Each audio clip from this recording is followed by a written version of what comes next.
अस्सलाम वालेकुम। मेरा नाम डॉक्टर कैसर मसूद शेख है। मैं फौजी फाउंडेशन हॉस्पिटल में एज ए असिस्टेंट प्रोफेसर काम कर रहा हूँ। जी, आज जिस मौजू पे हमने बात करनी है वो बच्चों के दूध के दांत के ऊपर है।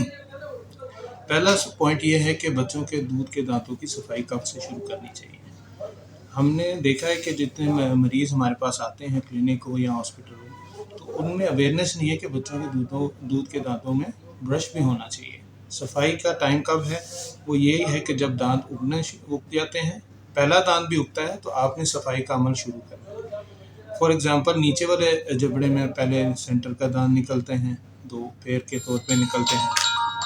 तो उसमें ये होता है कि जब दूध का दांत निकला हुआ है और बच्चा दूध पी के सो गया है, तो उसके ऊपर दूध की एक लेयर जम जाती है जिसकी सफाई ज़रूरी है, ज़ाहिर है। तो उसमें यह है कि हम मशवरा ये देते हैं कि मलमल का कपड़ा साफ सा लेके उसको दांतों के ऊपर फेर दें, ठीक है। तो उससे वो लेयर उतर जाएगी, जिससे उसको सुराख होने से बचत हो जाएगी। इससे आगे चलते हैं, जब मज़ीद दांत उगने लग जाते हैं और बच्चा थोड़ा सा बड़ा भी हो जाता है, तो फिर वालिदा ख़ुद पकड़ के उसके ख़ुद भी जब ब्रश कर रही हों तो फिर उसको भी लेके ब्रश करें। और बच्चों के दूध के दांतों के लिए ब्रश भी स्पेशल होता है, वो छोटे साइज़ का होता है, और टूथपेस्ट भी ज़ाहिर स्पेशल होती है। बच्चों के दूध के दांत की स्पेशल टूथपेस्ट इसलिए कहा जाता है कि बच्चे इसको swallow कर जाते हैं, पी जाते हैं, जिससे अगर बड़ों वाली टूथपेस्ट यूज़ हो रही है तो उसके फ्लोराइड कंटेंट बहुत ज़्यादा होता है, जो कि नुकसानदेह है, जो अगले दांत बन रहे हैं उसके लिए नुकसानदेह है।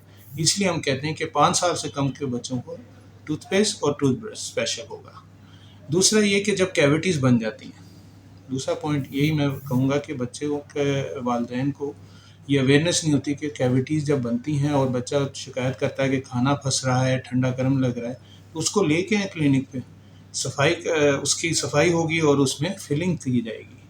अगर सोजन आ जाती है, फिर आप बहुत लेट कर जाते हैं कि आप इस तरह गुजारा कर रहे होते हैं, बच्चे को लेके नहीं आते टाइम पे, तो फिर वो स्वेलिंग की तरफ चला जाता है। उस वक्त दांत तो बहुत नुकसान में चला जाता है, फिर उसकी रिपेयर बड़ा मुश्किल हो जाती है और बच्चा कोऑपरेट भी नहीं करता।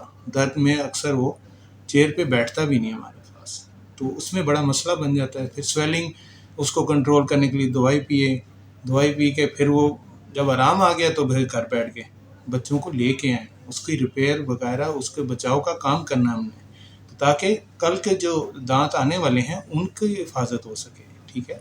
इसके बाद रेगुलर चेकअप की बात होती है कि रेगुलर चेकअप कब कब होना चाहिए। जो इंटरनेशनली एडवाइस है कि 3 महीने से 6 महीने के दरमियान आपने रेगुलर विजिट करना है, चाहे बड़ा हो या छोटा हो, सबके लिए एक ही रूल है। आपने खुद भी आना है और अपने बच्चों का चेकअप कराना है। नो प्रॉब्लम, नो मैटर कि आप में दांतों में कोई मसला चल रहा है नहीं चल रहा, वो आपको नहीं पता। जो स्टार्टिंग लेवल पे होगा तो उसको टाइम पे कंट्रोल कर लिया जाए तो आपके बड़े खर्चे बच जाते हैं। इसके बाद हम बात करते हैं कि बच्चों के मीठे का इस्तेमाल किस तरह का होना चाहिए। अब मीठा ज़ाहिर है बच्चे बहुत शौक़ से लेते हैं, उसमें आपने कंट्रोल करवाना है, वो वालिदैन की ज़िम्मेदारी बनती है। उसमें यह है कि आप देख लें कि जब खाना खा रहे हैं उसके बाद थोड़ी बहुत स्वीट दे दी, जो भी दे दिया, उसके बाद ब्रश करना है, ठीक है। सादा ब्रश भी मार लेंगे ना, उससे भी काफ़ी बचत हो जाती है। Minimum twice a day brush होता है। ख़ुद भी सोने से पहले ब्रश करें और बच्चे आपको देख के ज़ाहिर है कॉपी करेंगे, तो आपने भी ब्रशिंग हैबिट इस तरह इम्प्रूव करानी है। तो ख़ुद भी ज़िम्मेदारी से ब्रश करें और बच्चों को भी ब्रश कराएं। और फिर इसके बाद एक और पॉइंट मैं कहना चाहूँगा कि बच्चों के दूध के दांत गिरने की उम्र होती है। सिर्फ आप ये देख रहे होते, पेरेंट्स को मैंने नोट किया कि वो सिर्फ फ्रंट वाले दांत देख रहे होते कि इसके सामने के दांत आ गए, और उसके बाद फिर पीछे दांत, जो मिक्स दांत अभी हैं, इन्हें दूध के दांत भी हैं और पक्के दांत भी हैं, उसके दरमियान मिल्की दांत पड़े हुए हैं, वो उनको कैविटी काफ़ी लगी होती है और अक्सर वो स्वेलिंग के साथ लेके आ रहे होते हैं। वो कहते हैं कि ये तो दूध का दांत है या पक्का दांत है, उनको नहीं पता होता, ज़ाहिर है हमने देखना है। उसमें यह है कि आप टाइमली अगर उसको ले आते हैं तो उसको बचाना है जब तक नेक्स्ट दांत नहीं आता। अगर हम टाइम पे उसको बचा लेंगे तो अगले दांत की डायरेक्शन सीधी होगी और दांत टेढ़े नहीं आते, उससे आपके वायर ट्रीटमेंट का खर्चा बच सकता है।